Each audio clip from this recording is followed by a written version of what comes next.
Hello दोस्तों, मेरा नाम है मनोज और स्वागत है आपका फिल्मी एक्सप्लेनर के नेक्स्ट एपिसोड में। हाजिर हूँ मैं आपके सामने एक नई मूवी का एक्सप्लेनेशन लेकर, जिसका नाम है मेलेना। इस मूवी को सन 2000 में रिलीज किया गया था। इस मूवी की स्टोरी बेस्ड है एक 12 साल के लड़के रेनेटो और एक मिडिल एज लड़की मेलेना पर। तो चलिए बिना टाइम वेस्ट करे इस मूवी का एक्सप्लेनेशन स्टार्ट करते हैं। मूवी की स्टार्टिंग इटली के एक शहर से होती है और ये 1940 का दशक होता है। इस समय सेकेंड वर्ल्ड वॉर अपनी चरम सीमा पर होता है, पर इस जंग के माहौल से दूर रेनेटो आज बहुत खुश है, क्योंकि आज उसके डैड ने उसे साइकिल दिलाई है। वो अपनी साइकिल लेकर शहर का चक्कर लगाते हुए कुछ लड़कों के एक ग्रुप के पास जाता है। इस ग्रुप के सभी लड़कों के पास साइकिल थी। रेनेटो भी इस ग्रुप में शामिल होना चाहता था और अब तो उसके पास भी साइकिल थी, इसलिए रेनेटो को भी उस ग्रुप में शामिल कर लिया जाता है। रेनेटो अपने दोस्तों के साथ रोड के किनारे जाकर बैठ जाता है। तभी वहाँ से मेलेना गुजरती है। वो काफी ज्यादा सुंदर थी। सभी लड़के उसे देख रहे होते हैं। रेनेटो भी उसे देख रहा होता है। वो उसकी तरफ आकर्षित होता है और उसे मेलिना से पहली ही नजर में प्यार हो जाता है।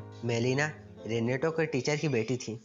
मेलिना की शादी हो चुकी थी और उसका हस्बैंड फौज में था। मेलिना चूंकि अकेली रहती थी और वो काफ़ी ज़्यादा खूबसूरत भी थी। बच्चे से लेकर बूढ़े तक सभी उसके दीवाने थे, इसलिए सभी को लगता था कि उसका कहीं ना कहीं अफेयर जरूर चल रहा होगा। उसके बारे में पूरे शहर में कई तरह की अफवाह फैली हुई थी। रेनेटो उसे पसंद करने लगा था, तो अब वो उसका हर जगह पीछा करने लगता है और उसे यह बिल्कुल भी पसंद नहीं था कि कोई भी मेलिना के बारे में अनाप शनाप बातें करे, और वो खुद को उसका बॉडीगार्ड समझने लगता है। और अगर कोई मेलिना के बारे में गलत बातें करता है तो वो उसे इनडायरेक्टली सबक जरूर सिखाता है। जैसे कभी किसी की खिड़की का कांच तोड़ देता है तो कभी किसी का किसी चीज की नुकसान कर देता है। रेनेटो को लगता था कि अब वो बड़ा हो गया है और अब हाफ पैंट पहनना उसकी शान के खिलाफ है, इसलिए वो अपने डैड की पैंट चुरा लेता है और उसे टेलर के पास ले जाकर अपनी नाप की बनवा लेता है। उसके डैड को जब यह बात पता चलती है तो वो उसे बहुत मारते हैं, पर इस मार का उस पर कोई असर नहीं होता। रात में रेनेटो मेलिना के घर जाता है और दीवार में बने एक होल से उसे देखने लगता है। वो देखता है कि मेलिना म्यूजिक सुनकर डांस कर रही होती है। अगले दिन रेनेटो एक शॉप में जाकर शॉपर को सिर्फ धुन से बता रहा होता है कि उसे यह गाना चाहिए। शॉपर बेचारा परेशान हो जाता है। वह उससे उस गीत के बोल पूछता है। रेनेटो को उस गीत के बोल याद आ जाते हैं और वो उस सीडी को खरीद लेता है। रात में रेनेटो उस सीडी को लगाकर सुनता है। उसके पास एक छोटी सी बुक होती है जिसमें काफी सारी न्यूड पिक्चर्स होती हैं। इनमें भी वो मेलिना को देखता है और फिर खुद को उसके साथ इमेजिन करने लगता है। एक दिन ये खबर आती है कि मेलिना का पति जंग में शहीद हो गया है। यह सुनकर वो टूट जाती है। अब वो अपने फादर के घर में रहने लगती है और रेनेटो वहाँ भी उसका पीछा करता है। अब शहर में सभी जगह बस यही बातें चल रही होती हैं कि मेलिना का किसके साथ अफेयर चल रहा है। ये लोग जब रेनेटो को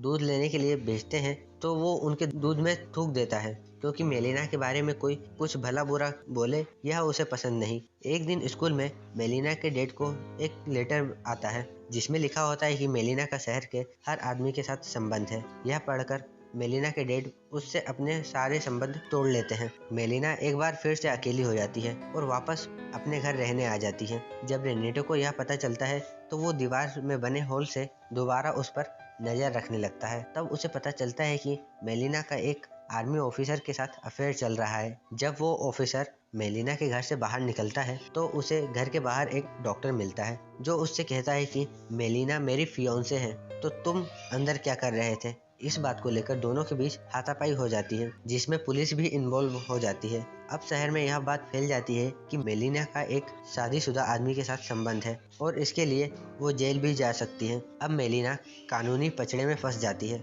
और इससे निकलने के लिए वो एक वकील के पास जाती है। वकील अदालत में यह साबित कर देता है कि डॉक्टर झूठ बोल रहा था और मेलिना को छोड़ दिया जाता है।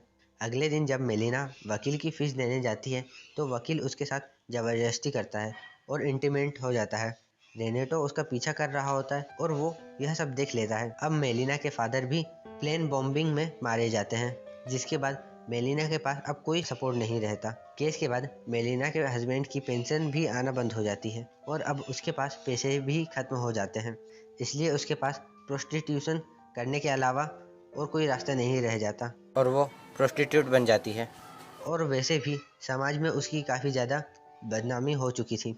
यह सब देखकर रेनेटो काफ़ी डिप्रेशन में आ जाता है और वो खाना पीना छोड़ देता है, जिससे उसकी हालत बहुत ज़्यादा खराब हो जाती है। उसका काफ़ी इलाज कराया जाता है पर उसकी हालत में कोई सुधार नहीं होता। रेनेटो को देखकर उसके डैड समझ जाते हैं कि उसे क्या हुआ है। फिर वो उसे एक रेड लाइट एरिया में लेकर जाते हैं। मेलिना प्रोस्टिट्यूशन करती है तो सभी महिलाओं के पति मेलिना के पास जाते हैं, जिसमें सभी महिलाएं उससे बहुत ज्यादा चिढ़ जाती हैं और उसे बहुत मारती हैं। फिर उसे शहर से बाहर निकाल देती हैं।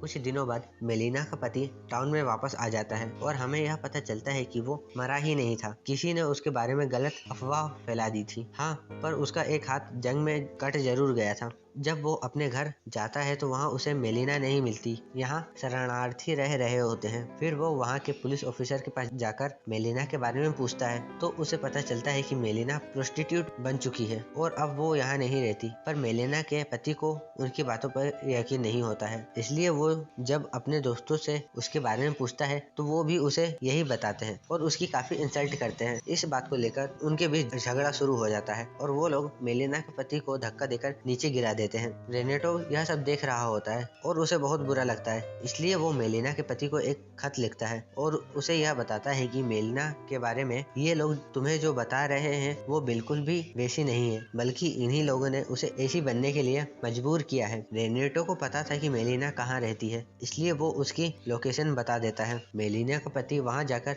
मेलिना को वापस ले आता है। अब मेलिना के प्रति लोगों का बिहेवियर चेंज हो जाता है क्योंकि अब उसका पति उसके साथ है। अब सभी उसे इज्जत भरी नजरों से देखने लगते हैं। एक दिन जब वो सब्जी लेने जाती है तो वो औरत जिसने उसे सबसे ज्यादा मारा था वो खुद मेलिना के लिए टमाटर छांटती है और उसे सम्मान के साथ मेलिना के थैले में डाल देती है। मेलिना जब सब्जी लेकर वापस लौट रही होती है तब उसका थैला फट जाता है, टमाटर बिखर जाते हैं। रेनेटो टमाटर उठाने में उसकी मदद करता है। मेलिना उसे मुस्कुराते हुए शुक्रिया कहती है और फिर वहां से चली जाती है। रेनेटो भी अपनी साइकिल उठाकर दूसरी दिशा में चला जाता है। यह पहली और आखिरी बार था जब रेनेटो और मेलिना आमने सामने थे और यह मूवी रेनेटो को यह कहते हुए खत्म हो जाती है कि समय बीतता गया और मैंने कई महिलाओं से प्यार किया, पर जब उन्होंने मुझसे पूछा क्या वो मुझे याद रहेंगी तो मैंने कहा हाँ जरूर, लेकिन वो एक जिसे मैं कभी नहीं भूल पाऊंगा वो है मेलिना। ये मूवी हमें समाज का वो चेहरा दिखाती है जिसमें कभी भी एक अकेली महिला को एक्सेप्ट नहीं किया जा सकता। उसके बारे में कई तरह की अफवाहें फैला दी जाती है जिससे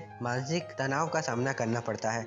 उम्मीद है दोस्तों आपको इस मूवी का एक्सप्लेनेशन पसंद आया होगा। यदि आपको इस मूवी का एक्सप्लेनेशन पसंद आया है तो इस वीडियो को लाइक और शेयर जरूर करें और यदि आपकी कोई फेवरेट फिल्म है जिसे आप सुनना चाहते हैं तो उसे कमेंट बॉक्स में मेंशन करें, हम जल्द ही उसे एक्सप्लेन करेंगे। हमने यह चैनल फिल्मों की स्टोरी और उनके एक्सप्लेनेशन पर शुरू किया है और आपसे निवेदन है कि एक बार हमारे चैनल पर विजिट जरूर करें और यदि पसंद आए तो इस चैनल को सब्सक्राइब भी कर लें। अब आप हमसे फेसबुक, इंस्टाग्राम और ट्विटर पर भी